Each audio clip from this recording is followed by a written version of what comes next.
Quality और consistent performance के लिए सिर्फ सिल्वर पंप्स एंड मोटर्स, नाम याद रखना। સર એમાં જ પ્રાઇવેટ બેંકમાં તમારી સાથે લઈને આવીશ ઇન્ડસઇન્ડ બેંક, જે વીકલીની પણ યરલી ટોપ લૂઝર સર, પરંતુ એને જે પોતાની જે રેન્જ હોય સર એની 2.5 વર્ષના નીચેના લો ઉપર કારોબાર કરી રહ્યો છે, જેનું નામ છે ઇન્ડસઇન્ડ બેંક, રાઈટ. કે જેણે એમાં જે એક સમાચાર છે કે ₹1573 કરોડની એમની જે MFI લોન છે તેઓ વેચવાની અહીંયાથી યોજના આપી છે, કે ટોટલ તેઓ 100% કેશ ઉપર આ તેઓ લોન વેચશે, અને એનું જે ગ્રોસ NPA છે સર જે ઘણો ખરાબ છે, ઓલમોસ્ટ 70% એમનો ગ્રોસ NPA બીજા ત્રિમાસિકના નાણાકીય વર્ષ 2025માં અહીંયાથી જોવા મળી રહ્યો છે.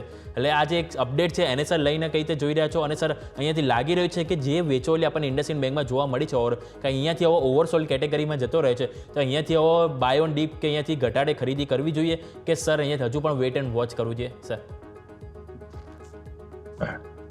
યોમિક, ઇન્ડસઇન્ડ બેંકની વાત કરીએ તો પહેલાં તો ડિસ્ક્લોઝર એ છે કે આ સ્ટોક પણ અમે અમારા ક્લાયન્ટોને એડવાઇસ કરેલો છે, તો થોડો બાયસ અહીંયા રહી શકે છે. હવે અહીંયા આગળ બેંકની વાત કરીએ તો currently valuation wise almost price two book 1 પર મળી રહ્યો છે. લાર્જ કેપ બેંક છે અને ડેફિનેટલી અહીંયા આગળ પ્રોબ્લેમ છે, એટલે જ આપણને નીચે જોવા મળી રહ્યો છે. જે પ્રોબ્લેમ છે માઇક્રો ફાઇનાન્સ સેક્ટરમાં જે આપણે જોઈ રહ્યા છે કે છેલ્લા 2 ક્વાર્ટરથી across the board Microsoft landing જે કંપની છે ત્યાં આગળ આપણને પેન જોવા મળી રહ્યા છે. અક્રોસ ધ બોર્ડ આપણને 30-50% સ્ટોકમાં આપણને પ્રાઇસ કટ્સ જોવા મળી ચૂક્યા છે.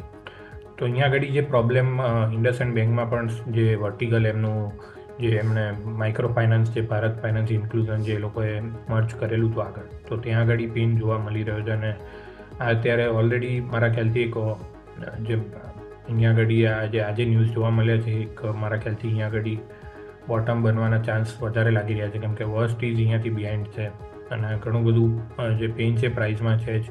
ડેફિનેટલી આ ક્વાર્ટર જે હવે આવશે એ પણ થોડુંક વીકર જ રહેશે, પરંતુ કોઈનો લોંગર ટર્મ વ્યૂ હોય તો વેલ્યુએશન વાઇઝ ઘણું સ્ટોક રિઝનેબલ લાગી રહ્યું છે, તો એ એંગલથી જ અમે અહીંયા આગળ એડ કરેલો છે. તો ડેફિનેટલી અહીંયા જે લોંગ ટર્મ વ્યૂ સાથે અહીંયા કન્સિડર કરી શકાય છે આ સ્ટોક, કેમ કે વેલ્યુએશન વાઇઝ આપણે જોઈએ તો ઘણો રિઝનેબલ પ્રાઇસ પર મળી રહ્યો છે. 1-2 ક્વાર્ટરના વીક પરફોર્મન્સના લીધે આપણને આ એન્ટ્રી પોઈન્ટ મળી રહ્યા છે, પરંતુ લોંગ ટર્મ આપણે આ સ્ટોકનું જોઈએ તો હિસ્ટોરિકલ પરફોર્મન્સ સારું રહેલું છે, તો કંપની કમબેક કરવાની કેપેબિલિટી રાખી રહ્યું છે. અને હિન્દુજા ગ્રુપનું એક પેડેગ્રી પણ અહીં આગળ છે અને હિસ્ટોરિકલી એફિશિયન્સી સારી એવી પ્રમોટરે બતાડેલી છે, તો અહીંયા પણ આ એક્સપેક્ટ કરી શકે છે કે ફર્ધર આગળ સ્ટોકમાં એ લોકો ટર્ન અરાઉન્ડ કરી શકશે.